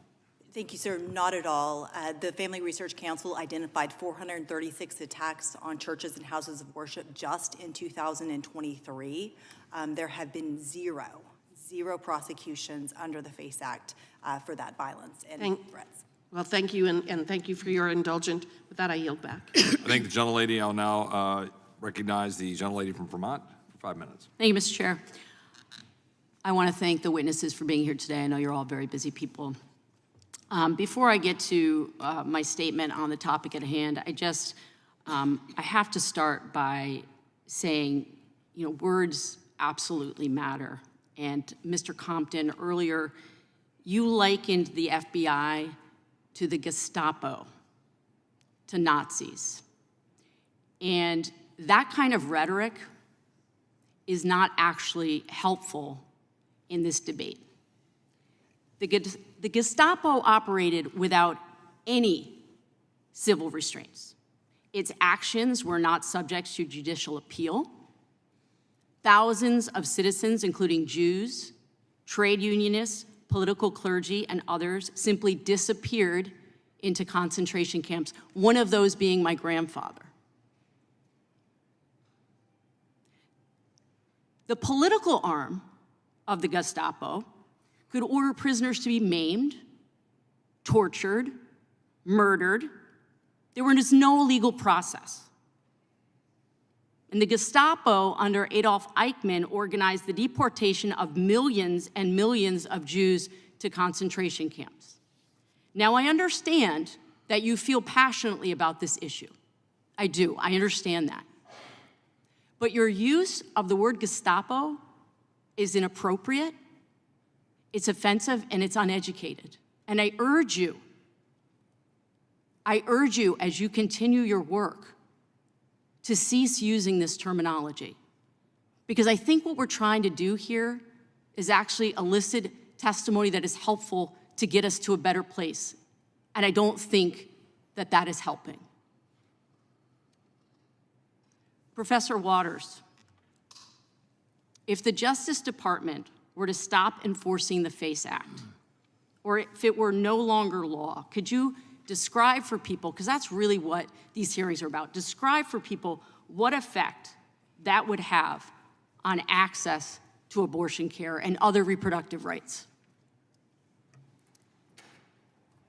I think it is important to note that if the FACE Act were no longer enforced, many of the institutions and many of the organizations that the colleagues to the left of me have described, they would also be at risk, right? I don't quite understand the argument that we think that the DOJ and the FBI should be doing more to protect pro-life centers, but at the same time, we should repeal FACE. Agreed. Doesn't make a lot of sense to me. This confuses me too. Yeah, and I do think, but the record is also very clear that we have seen a campaign of coordinated violence and blockades against centers and providers of reproductive health care, including abortion. And without these federal protections, that would only increase. I also think it's really important that we are precise in how we talk about FACE's protections. And FACE very clearly does not reach peaceful protest outside of clinics that does not interfere with passage into that clinic. That is not covered under FACE. In fact, it is explicitly excluded. Can you say that again? Please, honestly, this is like the crux of it for me. It's an important point. Congress was very deliberate in carving out pure expressive activity from FACE's purview. So some of the activities that have been described here, like peacefully protesting outside of a clinic, and even having signs that may be inflammatory, as much as we may abhor that speech, the First Amendment likely protects that. And it's important to distinguish between what FACE does and protections under the First Amendment. So it is the blocking of the entrance It is making it difficult to get the care that they are entitled to. It is violence, it is destruction of property, it is blocking of entrances that is prohibited by FACE. FACE does not prohibit expressive speech. And from your perspective, are clinic obstructions, even if they don't lead to threats of violence, like, of course, we want to avoid violence, are they related to negative health outcomes? Have we seen increased mortality since Dobbs was overturned? We have seen increased both maternal mortality rates and infant mortality rates. And probably not surprisingly, those are going up very quickly in states that are most restrictive of abortion care. I thank you. I yield back. Thank the gentlelady from Vermont. I'm going to use the time for myself now. Mr. Crampton, you just had some questions directed to you. I want to give you a chance to respond very quickly because I want to move on to the rest of the questions. I would note also that only 42 of my Democratic colleagues saw to it to join with us to sanction the International Criminal Court, which is trying to say that Prime Minister Netanyahu is somehow a war criminal for defending his country against the vicious attacks from Iran, from Hamas, from Hezbollah, and all of those that are trying to target the Jewish state. Do you have anything quickly to respond to the attacks? Yes, thank you very much, Mr. Chairman, for the opportunity. I would point the gentlelady to the facts as testified to by Mr. Vaughn. Here comes people, guns drawn, banging on his door as he described it, and it's not an unfair characterization. He was kidnapped at gunpoint before his wife and children. No authority given, even when he asked directly. They just point to a little sticker on the vest saying that's all the authority you're going to get that says FBI. Mr. Vaughn, can you just add to that real quick? I mean, you know, the phraseology was used intentionally by Mr. Crampton. We're talking about the Federal Bureau of Investigation showing up to your home in front of your 11 children with a weapon pointed at you for what you did in terms of praying and your activity in an abortion clinic. Is that true? That is absolutely true. Do you think that is an appropriate use of the power of the federal government against you? Absolutely not. I'm a local businessman. I've been there for 17 years in the community. A phone call, I would have happily talked to him. And does that not invoke the kinds of images Mr. Crampton's talking about previous examples in history in terms of the fascism that we see out of Nazi Germany and how they treated citizens? It absolutely does. And the gentlewoman said that there's recourse by law and that there's laws that oversee this. And I would like to ask for my 13 and my 12-year-old and my 18-year-old daughter that was out in the side yard, what recourse do they have at law for the abuse that they handled at this guy holding them at bay right there?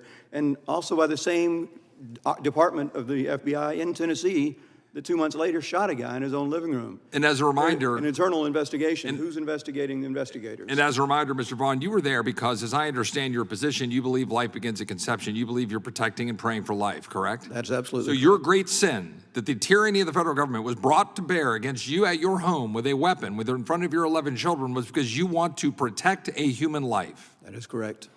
Ms. Hawley, are you familiar with the history of this act? Is it not true that the current leader in the Senate, Mr. Schumer, was the lead proponent of the FACE Act in 1993? And in questioning from Republican members of Congress, when asked about whether or not that this would be used against, for example, we have 3, 10, 12 people pro-life on a sidewalk in front of a clinic.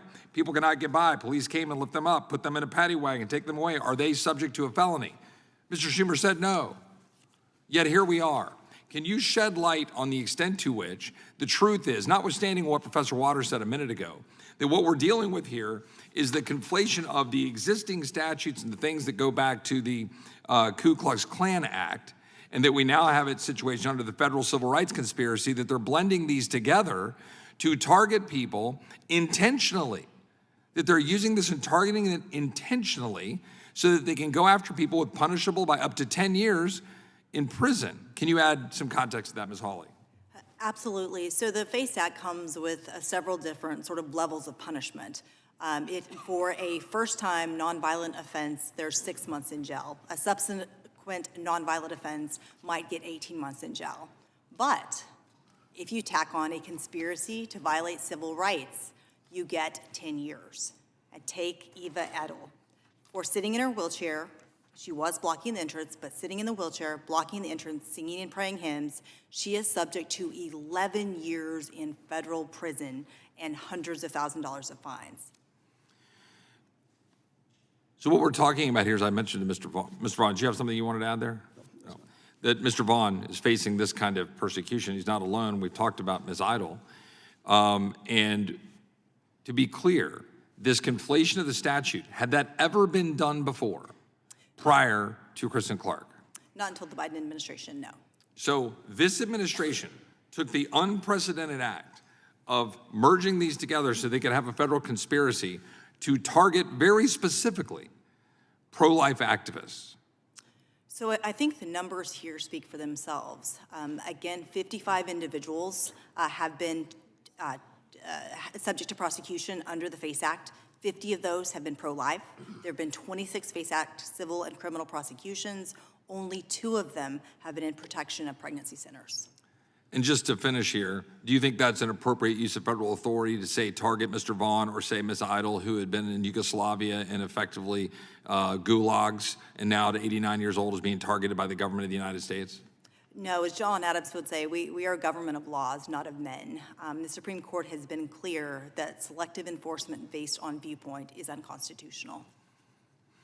Well, thank you for your testimony. I appreciate it. And with that, I will recognize the ranking member, Ms. Scanlon. Thank you, Mr. Chairman. Professor Waters, we seem to have conflated a lot of things here in suggesting that, inaccurately, that Mr. Vaughn was prosecuted for prayer.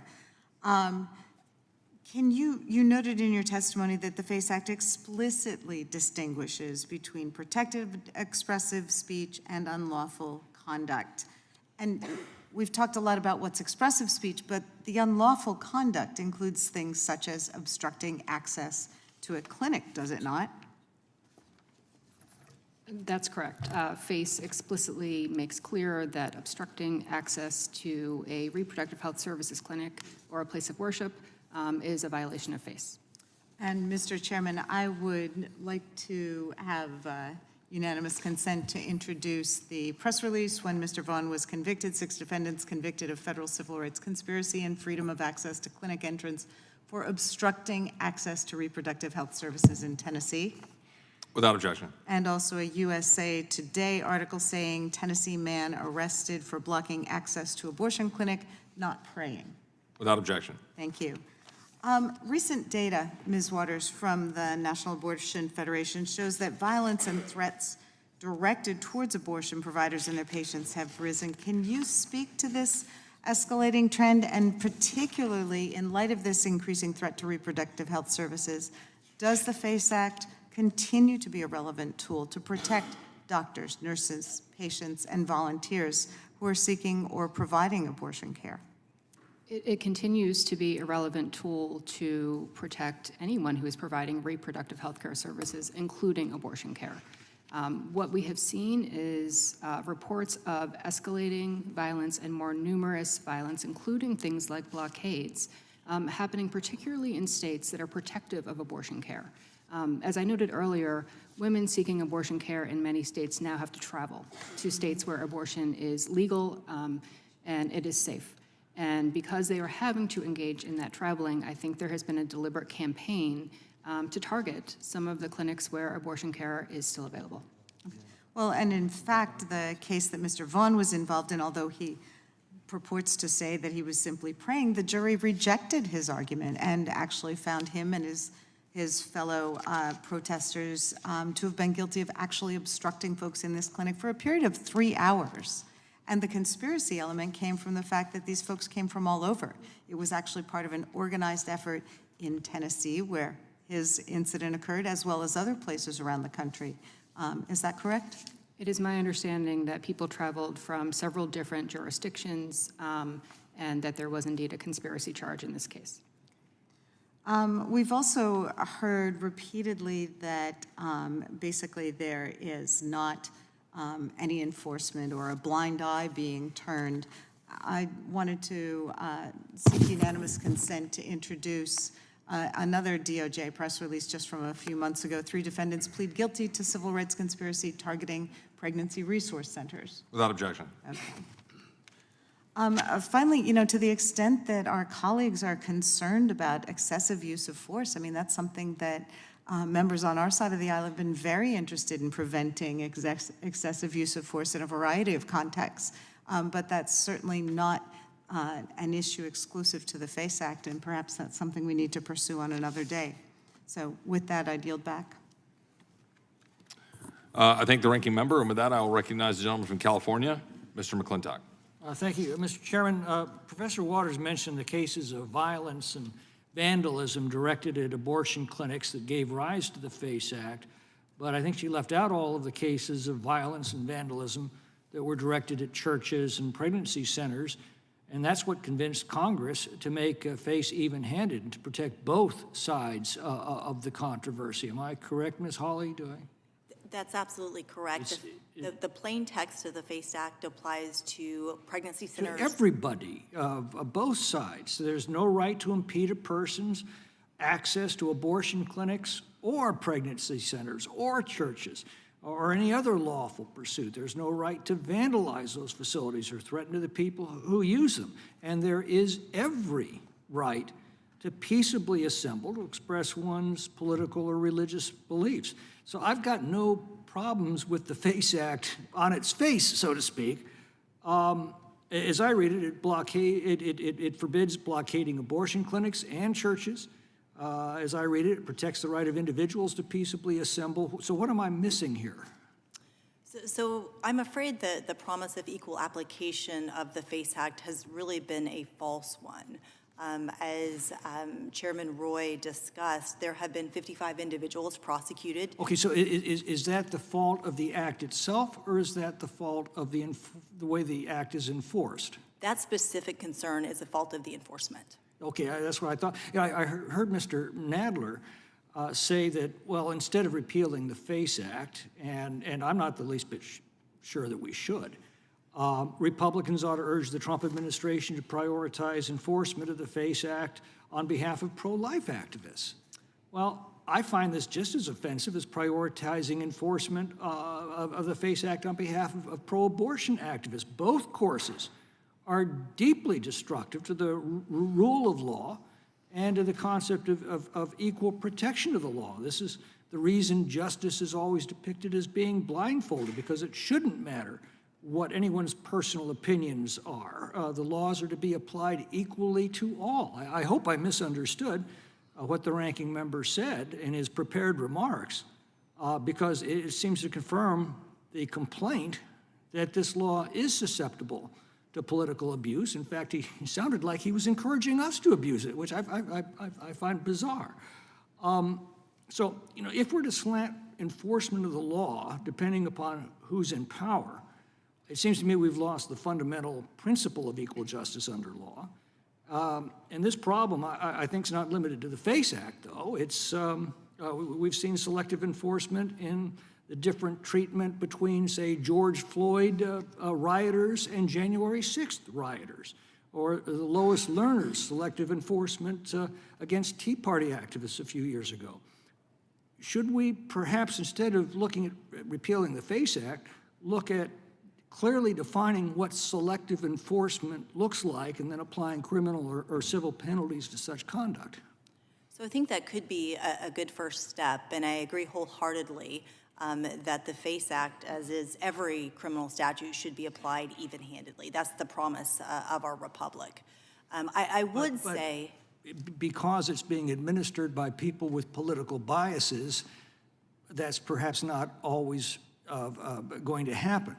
And it certainly is not happening in this case, but also it's not happening in a lot of other cases. So is there some law that you could recommend that would define what selective enforcement is and sanction those who apply it in a biased manner? So that's an interesting question. Selective enforcement is typically raised as a constitutional claim, either under the Equal Protection Clause or the First Amendment. And so if you had a federal selective enforcement claim itself, you'd have to think how that would play out. But I do think that the constitutional cases provide a good sort of framework of reference. And what those cases provide is that when parties are similarly situated, there is prosecutorial discretion, but when you have similarly situated parties, the law requires that they be treated equally. Mr. Crampton, very briefly, your thoughts on the subject. Would you repeat the question, please, sir? The question is, since these laws are subject to enforcement by individuals who have their own biases, is there a law we should be looking at that would identify what selective enforcement looks like and sanction it? And actually, it is a very difficult area, as Ms. Hawley mentioned.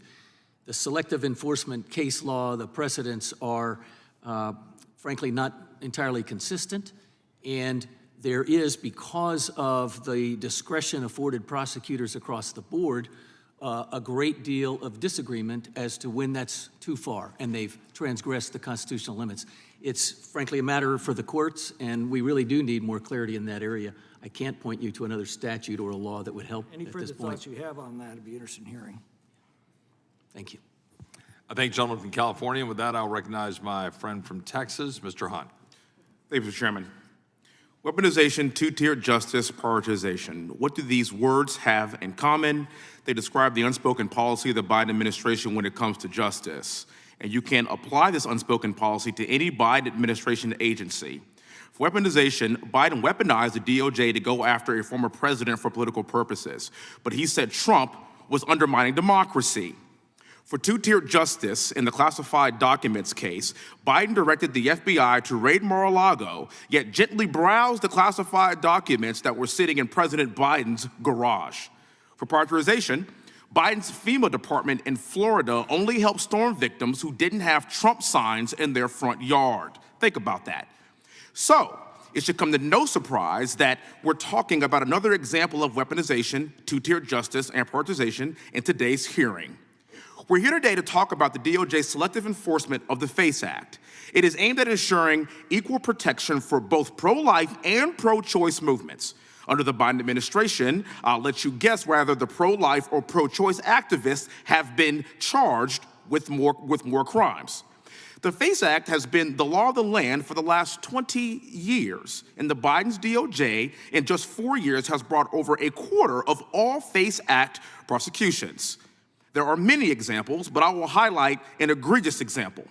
In Mount Juliet, Tennessee, pro-life advocates were arrested for singing and praying in a hallway of a shared general medical office building featuring an abortion clinic. They initially were faced with misdemeanor charges. But magically, 17 months later, the DOJ charged these Christians with federal crimes. Among these charged was Eva Edel, now 89 years old. She's a survivor of a communist concentration camp in Yugoslavia after World War II. That's right. In Biden's America, you can escape a communist concentration camp and then come to America and be arrested for praying. Mr. Vaughn, thank you for being here today. I'm glad that you avoided prison time as well, sir. But did you receive 3 years supervised release? Is that correct? That is correct, after 18 months of pre-sentencing supervision. Could you have ever imagined living in a country, this country, that you would be arrested for praying, singing, and providing sidewalk counseling? No. We, as a country, should have seen this coming. Under the COVID censorship regime that was the Biden administration, they restricted churchgoers from attending church but allowed people to shop in liquor stores. I guess that's because Tito's and Crown Royal were the cure for COVID. Maybe we'll never know. Mr. Crompton, I gotta tell you something. You could probably imagine, sir, I am not a big fan of the KKK. I'm a direct descendant of slavery, and I'm also to tell you that the Klan has been dead for a very long time. Why in God's name would you evoke and act like this under these circumstances? I wish I understood exactly what the logic was behind it as far as any legitimate reasoning, sir.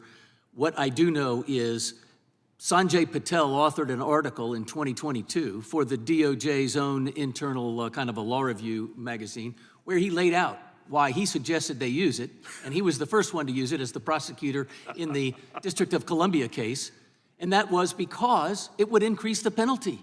And because it's easier to prove conspiracy, you don't need what's called a predicate act under 18 U.S.C. Section 241, this conspiracy against rights statute. Moreover, sir, if I may add, the conspiracy against rights depends on a federal right. Yes. Traditionally, that was a constitutional right. Now, as we know, there is no federal constitutional right to abortion. So the right they're hanging that on is the thin, very slender thread of a right to access reproductive health clinics. So it is a mystery, and it is such an unjust and excessive punishment, use of that statute, abuse of that statute, that, as I suggested in my opening remarks, it needs to be separately addressed. Of course it does. Thank you for answering the question, sir.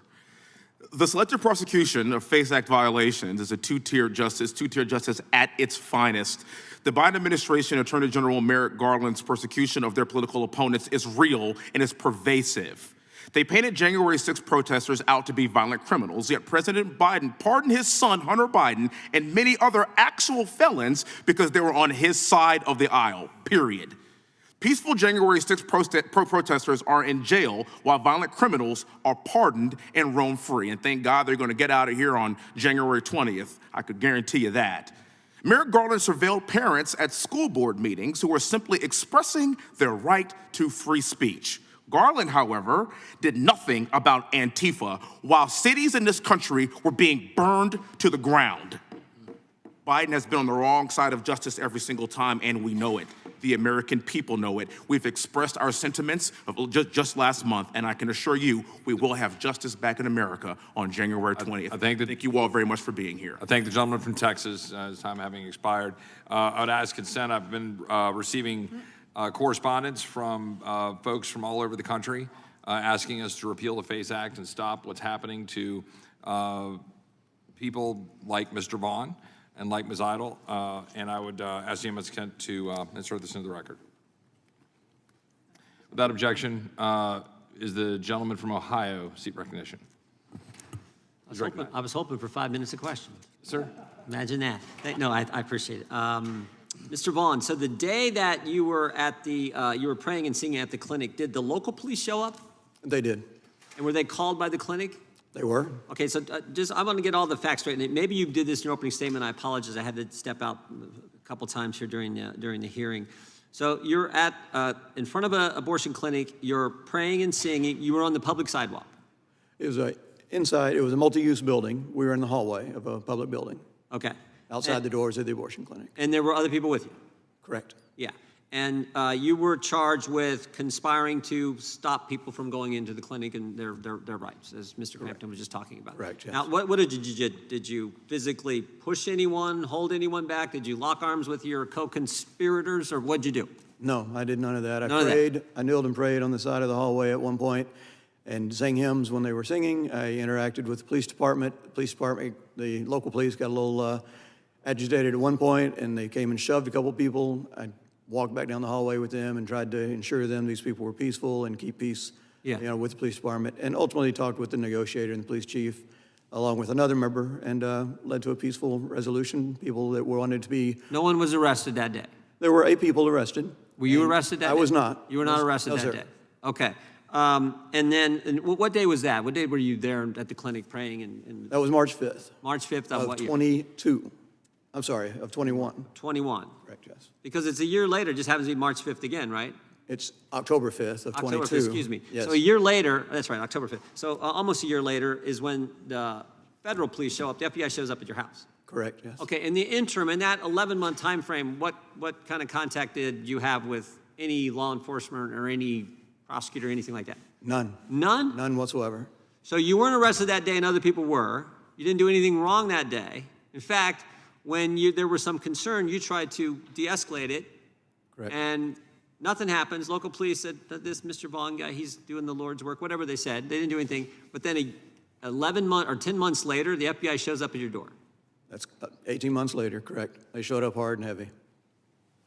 So that day, the police in their media press release that evening complimented how peaceful and orderly we were, how we interacted with them. And the lead detective, the lead negotiator, testified for us at federal trial. So Local police. we had good relations with the police. And it's been pointed out, if I can, I'd love to read just a quick Do you know if statement. the FBI talked to the local police prior to coming to your house and arresting you? They did not. I asked them that question on the hour-long ride to Nashville in the back of the car. I asked, did my sheriff know or anybody know? He said, no, we didn't bother telling them. They just showed up. They showed up. And if I remember the facts again, it was early morning, show up, 7:15 in the morning. kick in the door, you and your wife and children right there, and Correct, had yep. some of your kids they held off on a different part of the Correct. property. Okay. Where was the conspiracy? What were you conspiring to do? Because I don't see the I'm troubled as the legal professionals here, Mrs. Hawley and Mr. Crampton have pointed out, I'm troubled by this whole conspiracy thing, but I don't see any conspiracy on your part. No, the conspiracy was I ideologically agreed that abortion should stop. And I was in the hallway with other people that did that. Were there like emails at the trial where you said, hey, we're all going to meet at the clinic on this day? Was that is that how they demonstrated some conspiracy? There was no evidence like that presented as to me. They had the only thing they showed in that piece of the trial was my driver's license that indicated that I lived an hour from the clinic and drove an hour. So that was the tie to the conspiracy. And if the FBI called you and said, Mr. Vaughn, we're going to charge you with this crime. Can you show up and meet us at the local FBI office or whatever, Nashville? I think you said you'd got legal counsel, you'd got Mr. Crampton, but you'd have showed up whatever day they told you, right? Sure, absolutely. But instead, they came to your house. Yeah, it's crazy. Mr. Crampton, are traditional Catholics radical? Only in the eyes of extremists of the Biden administration. Yeah, only in the eyes of the people who show up at 6 in the morning and arrest a guy when the local police, wanted to give him a medal. Only they are the people who are going to say that if you're a traditional Catholic, you're an extremist. You're a radical. I'm afraid so. Yeah. Ms. Hawley, I got 32 seconds. I feel bad, but I'll give you the last 30 seconds. Anything you want to add to the discussion? Thank you, Congressman Jordan. One thing I would like to mention is that the FACE Act is on top of state and local law. So as members of Congress have recognized before, this would not allow criminal conduct to go unpunished. Every state has trespass laws, has nuisance laws, has those sorts of things that are perfectly capable. And we saw it in the example.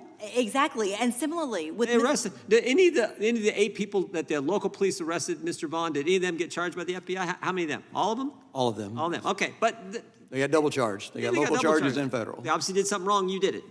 And similarly, with Mr. Hook, who I know has testified to this committee, the state and local prosecutors declined to prosecute. They made a federal case out of it, was acquitted by a jury of his peers, and an Obama appointee judge noted that this was stretching the FACE Act a little thin. Yeah, no kidding. Thank you. Thank all of our witnesses, and I want to thank the chairman for his good work on dealing with this piece of legislation. I thank the chairman, the gentleman from Ohio. I thank the witnesses. This concludes today's hearing. Without objection, all members will have 5 legislative days to submit additional written questions for the witnesses or additional materials for the record. Without objection, the hearing is adjourned.